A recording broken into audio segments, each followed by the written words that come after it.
अस्सलामुअलैकुम नाज़रीन, SS news संगत मां आहियां फराज शाह। अवां खे अहम ख़बर खां आगाह कंदा हलूं त सिंध जे मुख़्तलिफ़ इलाइक़नि में बरसात जारी। वेझो किरण सबबि 2 ॼणा अजल जो शिकार थी विया आहिनि। बरसात सबबि मवासिलाती निज़ाम दरहम बरहम थी वियो।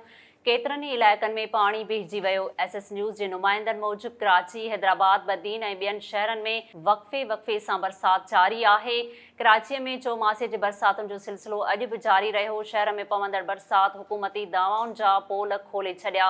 आगरा ताज कॉलोनी, लयारी, सदर जा रोड ऐं घिटियूं तलाउ में तब्दील थी वियूं आहिनि। बरसाती नालनि जी सफ़ाई न थियण सबबि बरसात जो पाणी माण्हुनि जे घरनि ऐं दुकाननि में दाख़िल थी वियो। बरसाती पाणी सबबि सिंध सेक्रेटेरिएट, सिंध असेंबली ऐं सिंध हाई कोर्ट जा रोड रस्ता पाणीअ हेठि अची विया आहिनि। हैदराबाद जे मुख़्तलिफ़ इलाइक़नि में वक़्फ़े सां बरसात जारी आहे। कासिमाबाद ऐं लतीफ़ाबाद जे मुख़्तलिफ़ इलाइक़नि समेत केतिरनि ई इलाइक़नि में पाणी भीजी वियो आहे। इंतज़ामिया पाणी कढण लाइ के बि क़दम नाहिनि खयां। होॾां कढण वेझो विॾकिरण जे 2 वाक़िअनि में अब्दुल मजीद दल ऐं ख़ुदा बख़्शमला अजल जो शिकार थी विया आहिनि। इस्लाम कोट भरिसां ॻोठ मघो भील में हल्की बरसात दौरान खिवण किरण सबबि ग़रीब ॻोठाणे पीरो भील जूं 26 बकरियूं मरी वियूं आहिनि। गंबट में तेज़ हवा सां गॾु पयल बरसात सबबि गम्स सिविल अस्पताल जे ICU वार्ड जी छिति टिमी पई।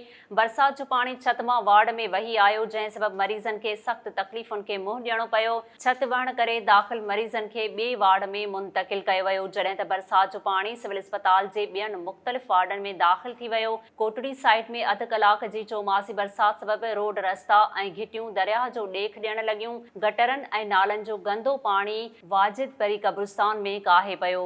टंडो भाॻो, बदीन, टंडो ग़ुलाम हैदर, नऊं कोट ऐं भरपासे जे इलाइक़नि में किथे हल्की त किथे तेज़ बरसात जारी आहे।